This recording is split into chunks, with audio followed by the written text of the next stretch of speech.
Olá, meus amigos, um dia de muita paz para todos nós. Hoje, exatamente 7 de outubro de 2024, estamos nós reunidos para estudarmos a obra Revista Espírita e nós estamos no mês de fevereiro de 1861. Esse trabalho é conduzido pelas nossas amigas e irmãs Aramita e Carla. Ambas são de Jesus. São de Jesus, é o sobrenome delas, de Jesus, não é verdade? Olha que coisa fofa. Vocês sabiam? O sobrenome delas é de Jesus, olha só. Carla e Aramita de Jesus, achei tão fofo isso. Então vamos envolver a nossa irmã Mita para fazer a nossa prece de gratidão e logo depois já vamos adentrar no nosso estudo. Amigo Jesus, queremos te agradecer essa oportunidade, essa hora que se abre a cada um de nós aqui presentes, encarnados e desencarnados, e quem também vai ouvir esses estudos, essa hora para estudo, para reflexão, para mudar pensamentos e diretrizes, para melhorarmos, enfim. Cada um de nós sabe o esforço que fez para chegar até aqui.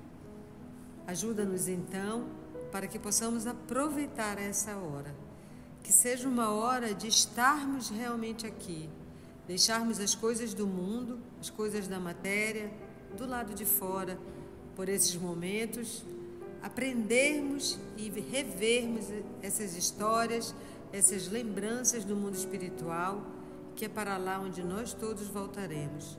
Então ajuda-nos, Jesus, para que possamos realmente nos empenhar nesse estudo, para aprendermos essas lições e depois, cada um de nós, aonde quer que estejamos, colocá-las em prática. Ajuda-nos principalmente a ficarmos contigo, porque já sabemos que tu estás conosco e espera por nós desde sempre, que assim seja. Então nós estamos lendo, nosso estudo passado foi a conclusão da carta sobre a incredulidade do Senhor Canu. E ele começou falando, que desde sempre existiram espíritos na Terra, mas que por alguma razão ou outra, seja por não saber, seja por medo, seja por achar que era coisa de demônio, isso era uma coisa que não se falava ou não se dava, vamos dizer assim, uma continuidade ou uma visão para isso.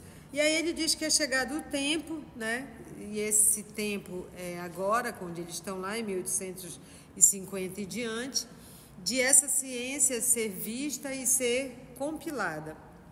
E aí ele está escrevendo para o amigo e falando, e aí ele se detém depois a falar sobre a evocação e sobre o que é ser um médium, o que precisa para ser um médium, e ele diz que precisa perseverança, precisa tempo, precisa vontade firme e um grande desejo de ser bem-sucedido e, sobretudo, nada de distração. Então, ele está dando essas dicas para esse amigo que ele escreveu essa carta.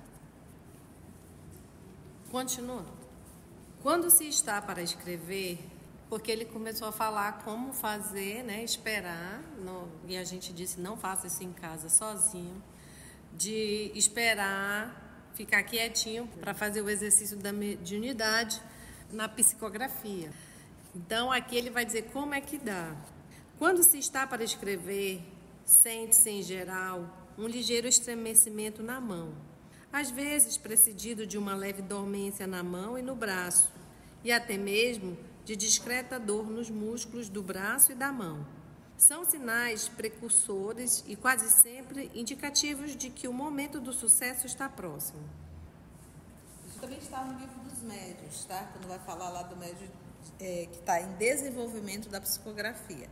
Esse movimento aqui que ele está falando, movido muscular, uma certa dormência, isso é para médiuns de psicografia mecânica, tá? Em que ele perde o controle, vamos dizer assim, ele não tem o controle das mãos. A mão vai escrevendo numa velocidade muito rápida e ele nem sabe o que está sendo escrito. Então, isso daí é a mecânica ou semimecânica. A intuitiva não vai esperar que vai te dar esse tremor, essa dormência. Não vai acontecer. A intuitiva você recebe psiquicamente e você escreve. Como a intuição ela é algo muito rápido, você tem que passar rapidamente para o papel a ideia. Porque é muito rápido, você não está elaborando, a ideia está chegando na sua mente e você, com a sua coordenação motora, é que vai passar para o papel. A mecânica estiver tão rápida que ele não consegue. A mecânica ela não passa pelo cérebro. Aí ele vai escrever. Do jeito que o espírito atuava sobre a prancheta, nesse momento a mão é como se fosse a prancheta. É uma matéria apenas que o espírito está atuando e vai escrevendo. Há casos de médios mecânico que ele psicografa, tipo assim, ele usa ao mesmo tempo um espírito do lado direito, outro espírito do lado esquerdo, e se bombear ainda dá uma psicofonia, de tão material que ele é. Ou seja, o espírito usa os órgãos, mas não passa via mental. Não é ele que tem que fazer a interpretação, entendeu? Algumas vezes é imediato. Outras, porém, se faz esperar ainda 1 ou vários dias, mas nunca tarda em demasia. Apenas para chegar nesse ponto é preciso mais ou menos tempo, que pode variar de um instante a 6 meses, mas, repito, basta 1/4 de hora de exercício por dia. Não, só para lembrar que isso ele está falando em 1860. Ele está fazendo uma carta para um amigo em 1860, onde ainda as pessoas fazem reuniões em casa e esse treino, a pessoa, cada um, eu quero ver se eu tenho essa capacidade e faz esse treino em casa. Hoje em dia, em 2024, a gente já tem os centros espíritas, onde tem o estudo da mediunidade, onde você faz o estudo do livro dos médiuns e aí, com orientação, com pessoas que saibam já coordenar isso, você faz esse exercício de uma forma mais segura, mais bem sistematizada. Aí a gente ainda pode dizer assim, mas tia Mita, eu não tenho centro espírita aqui perto de casa, mas eu estou fazendo o ESME, o estudo da mediunidade pela internet, por algum canal, seja na FEB, seja no EOS, em algum canto. Eu já tenho bastante conteúdo, eu não posso fazer isso em casa? Não. Você não sabe que tipo de espíritos você vai estar atraindo. O que eles podem fazer? Podem me destruir? Gente, a pior coisa que tem é um médium fascinado. Faz um estrago muito grande. Então, a probabilidade de você ser iludido, ser enganado e se tornar um médium fascinado é muito grande. Então, centro espírita sério, depois de um estudo doutrinário sério, de 2, 3 anos estudando o livro dos médiuns, para poder fazer esse treino. Mas em casa, não. Sozinho, não. Quanto aos espíritos que podem ser evocados para tais tipos de exercícios preparatórios, é preferível dirigir-se ao nosso espírito familiar, que sempre está próximo e jamais nos deixa, ao passo que os outros podem estar ali apenas momentaneamente, ou não se encontrarem no instante em que os evocamos, ou ainda estarem impossibilitados, por uma causa qualquer, de atender ao nosso apelo, como por vezes acontece. O espírito familiar, que até certo ponto confirma a teoria católica do anjo da guarda, não é, entretanto, exatamente aquilo que nos apresenta o dogma católico. É simplesmente o espírito de um mortal que viveu como nós, mas que é muito mais adiantado que nós e, consequentemente, nos é infinitamente superior em bondade e em inteligência, que realiza uma missão meritória para si, proveitosa para nós, desse modo nos acompanhando neste mundo e no outro, até ser chamado a uma nova encarnação ou até que nós mesmos, chegados a certo grau de superioridade, sejamos chamados a realizar, na outra vida, missão semelhante junto a um mortal menos evoluído do que nós. Então, ele está falando que o espírito familiar corresponde, o que ele chama o espírito familiar, corresponde ao que a Igreja Católica chama anjo da guarda. Mas ele faz uma diferença porque na igreja, o dogma da Igreja Católica do anjo da guarda é um ser de luz superior que é criado para ser o teu guardião, o teu anjo protetor, o teu guardião que fica o tempo todo contigo. No Espiritismo a gente aprende, como ele está dizendo aqui, é um espírito como você também é, só que é um espírito que é superior, claro, a ti e em bondade, em inteligência, em sabedoria. Não precisa ser, vamos dizer, eu, Aramita. Eu não preciso ter um espírito como Chico Xavier para ser o meu anjo da guarda. O mediano já está bom, que já está superior a mim. Então, é sempre superior a você. Não é que é um ser superiorzão para ser o teu anjo da guarda, tá? E ao contrário do que diz a Igreja Católica, ele não vai ficar andando colado em ti o tempo todo, tá? É diferente, ele te acompanha, ele está lá, está sempre ligado, se você estiver ligado com ele. Se você não quiser ouvir os conselhos dele, ele também vai embora, que ele também tem coisas para fazer. Isso aí. E aí assim, dentro da Igreja Católica, ele já foi feito anjo. Já nasceu superior. Ele já nasceu superior. Aprendemos no Espiritismo que todos nós temos a mesma origem. Todos nós temos o mesmo ponto de partida. E cada um no seu nível e no seu ritmo. Então, esse que se coloca na condição de um espírito protetor, de um anjo da guarda, também foi criado simples e ignorante, passou pelo todo o processo, só que já está mais adiantado que eu. É igual você pegar um aluno, que às vezes até está dentro da mesma série, mas ele tem uma capacidade de aprendizado muito, muito maior. E aí você pega esse que já tem um aprendizado, junta com aquele que não tem e pede para esse que tem começar a ajudar o que não tem. Então, fiz uma comparação medíocre, de certa forma, pequena, porque a distância deles é muito maior em relação à nossa, mas eles galgaram, eles conquistaram, e é uma missão para eles, e não é uma missão fácil. Porque cuidar de terrícola, isso é pros fortes. Porque a gente desiste dos nossos amores, muitas vezes, que a gente não aguenta. Né? Você diz, mano, chega, deixa se quebrar, porque não tem jeito. Não é verdade? Quando a gente vê, lavo minhas mãos, não aguento mais. Então, para você ver o nosso nível de evolução. Então, esses espíritos, eles não desistem. Eles não desistem. O meu anjo da guarda, cara, se ele mesmo necessita, dependendo da sintonia, ou o meu é meu, ele cuida só de meu, ele cuida de outros. Com certeza, porque a gente para pensar assim, um doido já dá trabalho, imagina um monte de doido junto. Então, para cada um de nós, um amigo espiritual, responsável. Mas ele não está, como disse a Mita, ele não está ali, ele tem os seus afazeres. E normalmente, eu gosto quando eles usam o termo espírito familiar, né? Às vezes é um espírito familiar, ou seja, que já teve uma vivência, uma convivência conosco em algum momento. Vamos pegar o nosso Estevão.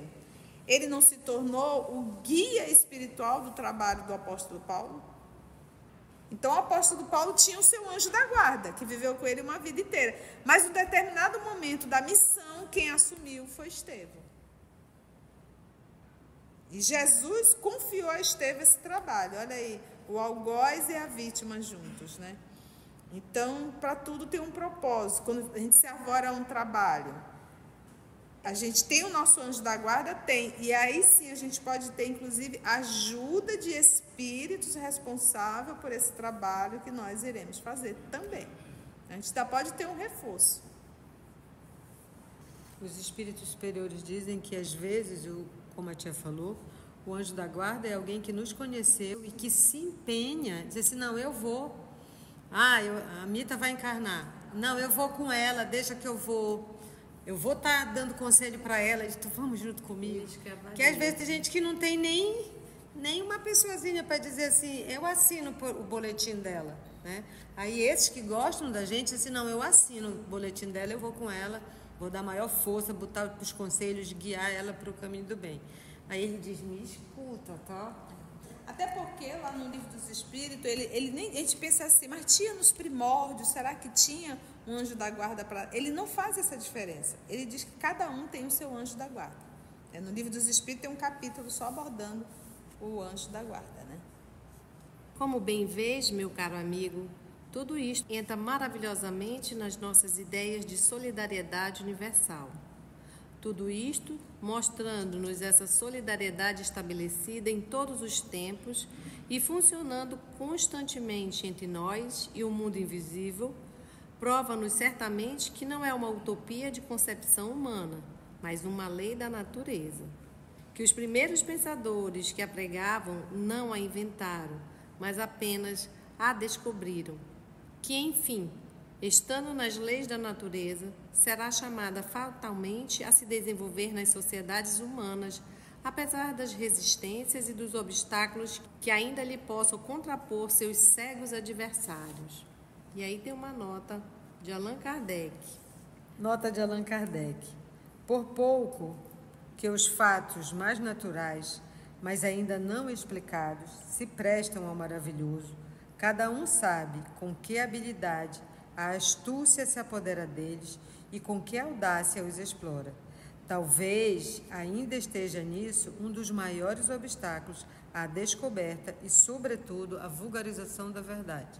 Porque aí vem os dogmas e as criações mirabolantes. Mas o que ele diz aqui, quando ele fala dessa solidariedade universal, solidariedade estabelecida em todos os tempos, me lembrou uma fala do Clarencio, no Entre o Céu e a Terra, que ele diz assim: todos nós estamos em graus diferentes para os que estão mais na frente ajudarem os que estão mais atrás. Então, essa solidariedade, assim, eu dou a mão para quem está abaixo e quem está acima dá a mão para mim, para todos nós caminharmos e evoluirmos, que esse é o objetivo da humanidade. E como também a gente está vendo no Memórias de um Suicida, nenhum de nós é deixado para trás, nenhuma ovelha que foi confiada ao mestre é deixada para trás, nem os suicidas, nem os obsessores, nem os perversos. Todos precisam ser resgatados para caminhar. E assim caminha toda a humanidade e vai evoluindo. Não me resta senão falar da maneira de evocar. É a coisa mais simples. Para isso, não há nenhuma fórmula cabalística ou obrigatória. Tu te diriges ao Espírito nos termos que te convém. Eis tudo. Todavia, para fazer com que melhor compreendas a simplicidade da coisa, dar-te-ei a fórmula que eu mesma emprego. Abre aspas para a fórmula dele. Deus Todo-Poderoso, permitiu o meu bom anjo, ou o espírito de fulano, caso se prefira evocar outro espírito, comunicar-se comigo e fazer-me escrever. Ou então, em nome de Deus Todo-Poderoso, rogo ao meu bom anjo, ou o espírito de fulano, que se comunique comigo. Fecha aspas. Agora queres saber o resultado de minha própria experiência. Ei. Mas antes da experiência dele, a gente sabe que evocar é chamar, é convocar. E às vezes a gente nem verbaliza, mas a gente está evocando pelo pensamento alguém, uma pessoa. Vou contar uma coisa minha. A minha mãe já faleceu há 12 anos. E eu nunca tinha sonhado com ela. Aí um irmão sonha, um sobrinho sonha, eu digo, a peste, eu nunca, né? Eu fui numa mediúnica, o que tu quer? Eu queria falar com a mamãe, mas nada da mamãe vinha. E aí, quando eu fiz 60 anos, exatamente no dia do meu aniversário de 60 anos, eu sonhei com ela. Aí eu vou dizer para vocês, não foi muito legal não, porque ela disse que está preparando um quarto para mim. Eu disse, não, mamãe, ainda não. Mas eu chegava num lugar que eu dizia, eu não moro aqui, né? E ela dizia, não, deixa que eu estou preparando um quarto para a Mita. Então, assim, se vocês perguntarem de mim, no meu aniversário eu estava evocando ela, talvez tivesse, né? Meu aniversário, o aniversário dela é próximo do meu. E então a gente pensando e não se dá conta, isso é uma forma de evocar. Depois que tu fores, tu prepara um para mim. Bem depois que tu já estiver lá. Bom, agora ele vai contar o resultado da própria experiência dele. Dele quem? Do senhor Canu, para o amigo nesta carta. Depois de mais ou menos 6 semanas de exercícios infrutíferos, senti um dia a mão tremer, agitar-se e, de repente, traçar com o lápis caracteres informes. Nos exercícios seguintes, esses caracteres, embora sempre ininteligíveis, tornaram-se mais regulares. Eu escrevia linhas e páginas com a velocidade de minha escrita habitual, mas sempre ilegíveis. Outras vezes, traçava rubricas de toda sorte, grande, por vezes em todo o papel. Algumas vezes eram linhas retas, ora de alto a baixo, ora transversais. Outras vezes eram círculos, ora grandes, ora pequenos, e tão repetidos uns sobre os outros que a folha de papel ficava completamente enegrecida pelo lápis. Sabe o que estava acontecendo aí? Porque imagina o espírito ele ter que vencer a resistência da mão do médium. Então ali é como se ele estivesse treinando para ceder a sua mão.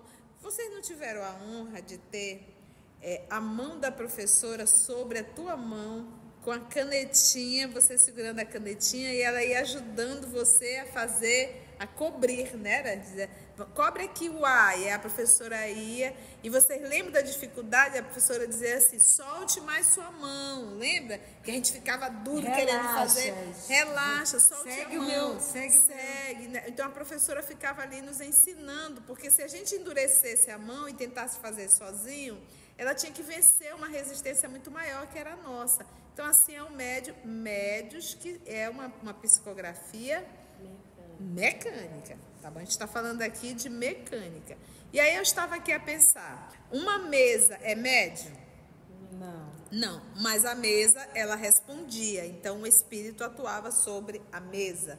Então aí eu posso me perguntar aqui, um espírito pode atuar diretamente na mão se ele tiver um médium de efeito físico e a criatura não, entendeu? Usar a mão como se fosse um instrumento. Mas para isso precisaria de um médium de efeito físico, né? Complexo, né? Finalmente, depois de um mês de exercícios os mais variados, mas também os mais insignificantes, comecei a me aborrecer e pedi ao meu espírito familiar que me fizesse pelo menos traçar letras, caso não pudesse fazer-me escrever palavras. Então, obtive todas as letras do alfabeto, mas não consegui mais que isso. Entre mentes, minha mulher, que sempre tivera o pressentimento de não possuir a faculdade mediúnica, decidiu-se, mesmo assim, a fazer experiências. Ao cabo de 15 dias de espera, pôs-se a escrever fluentemente e com grande facilidade. Foi mais feliz do que eu, fazendo-o com grande correção e de modo bastante legível. Um dos nossos amigos conseguiu, desde o segundo exercício, rabiscar como eu, mas foi tudo. Nem por isso desanimamos, convencidos de que era uma prova e que mais cedo ou mais tarde escreveríamos. É fácil, só preciso ter paciência.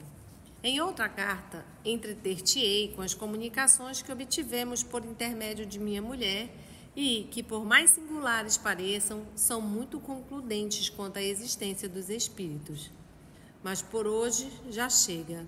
Eu devia fazer-te uma exposição que, não obstante primária, pudesse abarcar o conjunto da teoria espírita. Espero que isto baste para excitar a tua curiosidade e, sobretudo, despertar o teu interesse.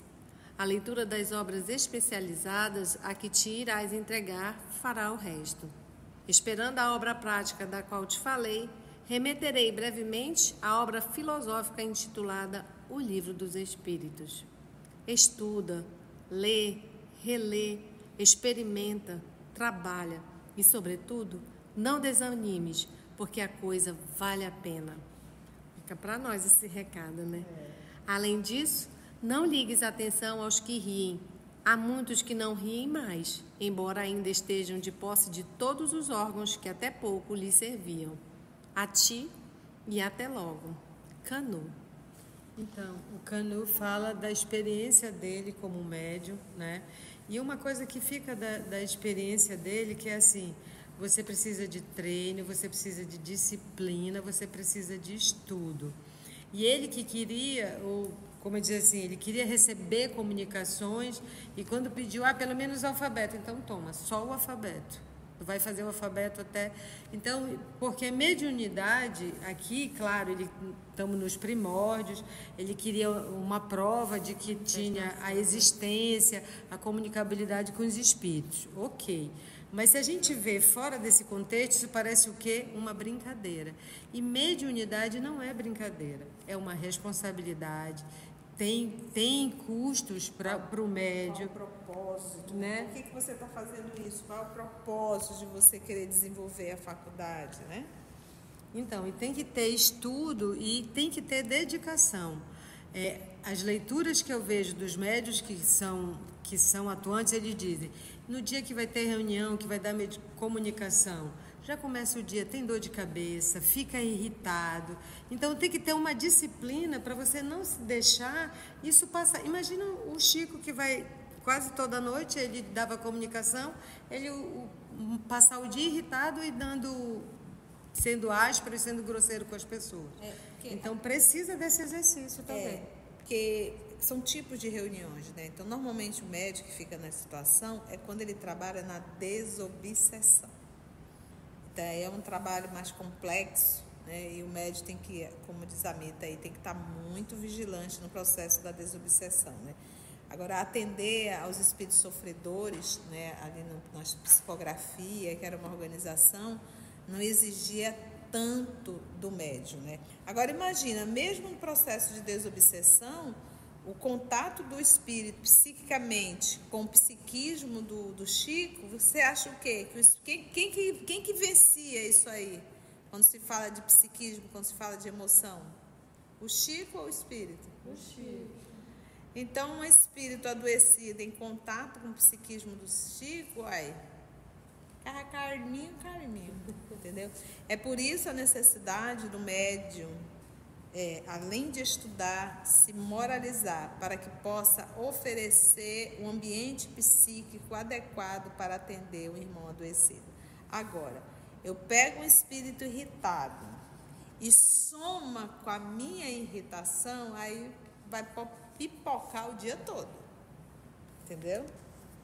E assim, com esses conselhos do Senhor Canuto, também para nós, ainda que não estejamos no exercício da mediunidade, mas no exercício do espiritismo, estuda, lê, relê, experimenta, trabalha e, sobretudo, não desanimes, porque a coisa vale a pena. Então, esses conhecimentos que consolam, que edificam, que nos dão uma luz nesse caminho. Se você chegou até aqui o final, deixa seu comentário. É muito importante a gente poder ler o teu comentário. Não esqueça de curtir para que possa divulgar a página. Dá o seu like, né? E, se possível, faça a sua inscrição no nosso canal e toca o sininho. Porque quando você toca o sininho, o YouTube avisa para você quando o EOS publicar um novo estudo. Então, receba um grande abraço da família EOS Manaus. E assim finalizamos nosso estudo de hoje, agradecendo ao nosso Senhor Jesus, aos amigos espirituais e até o nosso próximo estudo, se Deus assim permitir. Que assim seja. EOS Manaus. Estudando para servir ao Cristo. Visite nosso site em www.eosmanaus.org. No YouTube, procure o canal EOS Manaus. Participe do nosso grupo no Facebook. No Instagram somos @EOS Manaus. Escute e estude na Rádio Manaus de Estudos Espíritas. Estamos, também, em diversas plataformas de áudio. Procure EOS Manaus, no seu aplicativo preferido. EOS Manaus. Estudando para servir ao Cristo.